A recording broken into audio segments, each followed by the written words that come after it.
CNBC आवाज और ibex cash के शानदार स्टूडियो में स्वागत है आपका इबेक्स कैश स्टूडियो में। आप देख रहे हैं आवाज अड्डा। मेरा नाम है नीरज वाजपेयी और आज बातचीत होगी उत्तर प्रदेश की राजनीति पे, जहां चुनाव काफी गर्म हो चुका है और इस गर्मी के बीच में सी वोटर का एक सर्वे आया है। वो लाइव ट्रैकर है जो हर 15-20 दिन आया है, तो 20 दिन में आता है। लेटेस्ट जो उनका सर्वे है वो 1 दिसंबर तक के आंकड़ों को अपने के अंदर समेटता है और उन आंकड़ों में देखिए तो एक हल्का सा बदलाव हुआ है। ज़्यादातर नंबर्स आपको स्टैटिक दिखेंगे, लेकिन कुछ नंबरों में बदलाव हुआ है जिसको डिकोड करना ज़रूरी है। आप देखिए जो नंबर हमारे सामने इस समय आपकी स्क्रीन पे दिख रहे हैं, बीजेपी को 41% वोट मिल रहे थे 11 नवंबर के तक के आंकड़ों में जो ट्रैकर था, और 1 दिसंबर को भी जो ट्रैकर क्लोज हुआ है उसमें भी 41% है, यानी उसमें कोई परिवर्तन नहीं हुआ। बीजेपी अपने उन्हीं आंकड़ों के साथ अभी स्टैटिक है। समाजवादी पार्टी का नंबर था 31% 11 नवंबर के आंकड़ों तक, लेकिन उसमें 2% का इजाफा हुआ है और वो हो गया है 33%।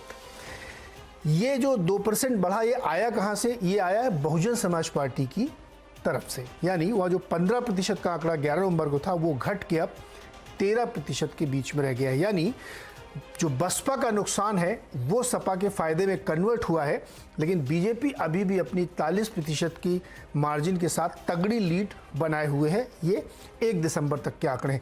कांग्रेस की स्थिति थोड़ी सी और स्लाइटली कमज़ोर हुई है, 9 के सामने वो 8% रह गए हैं और अन्य दलों के बीच में 1% का इजाफा हुआ है। जो कांग्रेस के आप एडजस्ट करें तो वो आता है।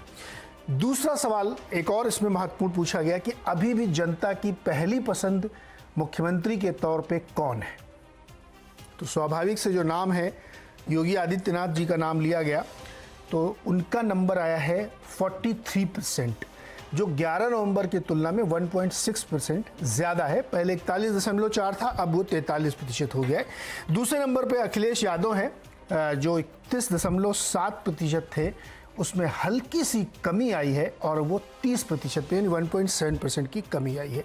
अभी इन्हीं दोनों सवालों को लेकर चर्चा करते हैं, उसके बाद फिर जब आगे अनफोल्ड करेंगे और नंबर्स में तो बातचीत करेंगे। तो ये दो नंबर अपनी एक कहानी बयां करते हैं जो पिछले 2-2.5 महीनों से अगर आप ट्रैकर के आंकड़ों देखेंगे तो लगभग इसी के आसपास है। समाजवादी पार्टी थोड़ा थोड़ा बढ़ाती है, लेकिन ये 30-31 के पास परसेंटेज के आसपास आके अटक जाती है, और बीजेपी जो है अपनी वो 41-42 की रेंज में फंसी रहती है। 43 का मैक्सिमम आंकड़ा ही करके पहले की तुलना में कम है, लेकिन वहाँ पे जाके गाड़ी अटकती है और तकरीबन 10 से 13% का ये डिफरेंस दोनों पार्टीज के बीच में बना रहता है। हमारे साथ जो मेहमान है आपसे उनका परिचय करा दूं। मनीष शुक्ला जी हमारे साथ हैं जो भारतीय जनता पार्टी के प्रवक्ता हैं, वो अपनी बात रखेंगे। अभिषेक सोम है जो समाजवादी पार्टी की तरफ से, उनकी बात रखेंगे। और डॉक्टर MH खान है जो बहुजन समाजवादी पार्टी की तरफ से, उनकी बात रखेंगे। डॉक्टर प्रदीप सिंह भी हमारे साथ हैं जो वरिष्ठ पत्रकार हैं, वो रखेंगे। और साथ ही यशवंत देशमुख हमारे साथ जुड़ेंगे जो सी वोटर के फाउंडर हैं, उनसे इस नंबर पर थोड़ी और चर्चा करेंगे। लेकिन पहले मनीष जी, बहुत स्टैटिक नंबर है आपका 41% पे अटक गया है, जबकि समाजवादी पार्टी थोड़ा थोड़ा ऊपर जा रही है, भले ही वो BSP की कॉस्ट पे ऊपर जा रही हो। चिंता बढ़ रही थोड़ी? देखिए नीरज जी, हम अगर कांस्टेंट हैं तो निश्चित रूप से सत्ताधारी दल के लिए ये भी एक उपलब्धि होती है। वहीं मुख्यमंत्री की पसंद के रूप में योगी आदित्यनाथ जी की जो लोकप्रियता है वो बढ़ी है, जबकि अखिलेश यादव की लोकप्रियता घटी है। और ये निश्चित जान लीजिए जब अगला सर्वे आएगा तो इसमें तेजी से अंतर होगा। और जो समाजवादी पार्टी की बढ़त दिखाई गई है, वो बढ़त दिखाई गई है BSP के वोटर प्रतिशत के आधार पर दिखाई गई कि उनका कम हुआ है और सपा का बढ़ा है। यानी उत्तर प्रदेश में ओवरऑल जो हम लोग लगातार कहते आ रहे हैं कि दूसरे नंबर पर कौन रहेगा, इसी की लड़ाई चल रही है। उत्तर प्रदेश में भारतीय जनता पार्टी 1 नंबर पर थी, है और रहेगी। अभिषेक सोम जी, बड़ा नंबर जरूर आप करा, लेकिन वो 32-33 पे अटकता है, बहुत लंबे समय से उसी के आसपास घूम रहा है। क्या है आपकी पहले प्रतिक्रिया? देखिए नीरज जी, मुझे लगता है कि अभी कुछ कहना बहुत जल्दबाजी होगी। उत्तर प्रदेश की जनता का माननीय अखिलेश यादव जी पे जो पूरा विश्वास है और वो तमाम रैली और कार्यक्रम के माध्यम से पूरा देश और दुनिया देख रही है। जो 2012 से 17 तक हम लोगों ने उत्तर प्रदेश में विकास कार्य किए हैं और ये लोग धर्म के नाम पर राजनीति करते हैं। ये सारा जो एक एजेंडा है, आप देख लीजिए आज वसीम रिजवी साहब ने जो उनका जबरन भाजपा ने धर्मांतरण किया है, वो सब एक षड्यंत्र है, क्योंकि भाजपा के पास कोई मुद्दा नहीं है। और मैं समझता हूं जो आने वाले समय में जो जल्द ही बहुत जल्द जो सर्वे होने वाला है उसमें समाजवादी पार्टी की एक तरफा सरकार बनने का हम लोग ये पूरा दुनिया देखेगी, पूरे प्रदेश की जनता देखेगी। इससे कहीं भी हम बिल्कुल परे नहीं जा सकते हैं। और ये एक तरफा चुनाव है समाजवादी पार्टी के अलावा। मुझे नहीं लगता है कि बसपा हो, कांग्रेस हो, भाजपा हो, तो इन तीनों की दूसरे नंबर की लड़ाई है। ये तो समय बताएगा। अरे बहुत तगड़ा अंतर है भाई सोम जी, 10% से ज़्यादा का डिफरेंस है।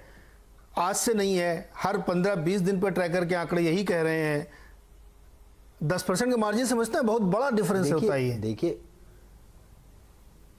देखिए मुझे लगता है कि अभी जो ट्रैकर है वो भी, अभी आपने कहा कि 2% हम लोगों का वोटों में इजाफा होने वाला है। मुझे लगता है जैसे जैसे चुनाव नजदीक आएंगे तो ये 10% छोड़िए, इनका भी 10% जो बढ़ा हुआ है वो भी हमारे में जुड़ के आप बताएंगे हम लोग 45% पे पहुंच गए हैं। तो ये मुझे लगता है कि कहीं कोई इसमें कोई संदेह नहीं है।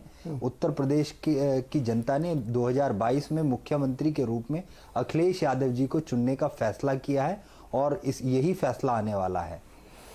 ओके, अच्छा, जिसने सर्वे किया है यशवंत जी हमारे साथ जुड़ गए। यशवंत जी, बीजेपी का नंबर तो वो 41 पे ही अटका है और इनका नंबर भी 31-33 के बीच में अटकता है। ये गैप काफ़ी बड़ा है, 9-10% का डिफरेंस है। और जब हम योगी आदित्यनाथ जी वाला सवाल देख रहे थे तो उसमें 2% के करीब 2.25% का इजाफा हुआ उनकी लोकप्रियता में। अखिलेश यादव में हल्का सा कमी आई है। अब इसकी कीमत कौन चुका रहे हैं? बहुजन समाज पार्टी वाले। तो ये जो गैप बना हुआ है इस नंबर की व्याख्या आप कैसे कर रहे हैं? देखिए, जब ट्रैकर शुरू हुआ था 6 महीने पहले ये गैप 15% था, 16% था। आज वो घटते घटते 7-8% का आ गया। सवाल ये है कि ये गैप इसी तरीके से घटता जाएगा या जो बीजेपी का सबसे बुरा वक्त था वो गुजर चुका है। ये तो अब अभी पता लगेगा हमको। 10 तारीख को हमारा अगला जब हिस्सा आएगा ट्रैकर का तो हमें अंदाजा लग जाएगा।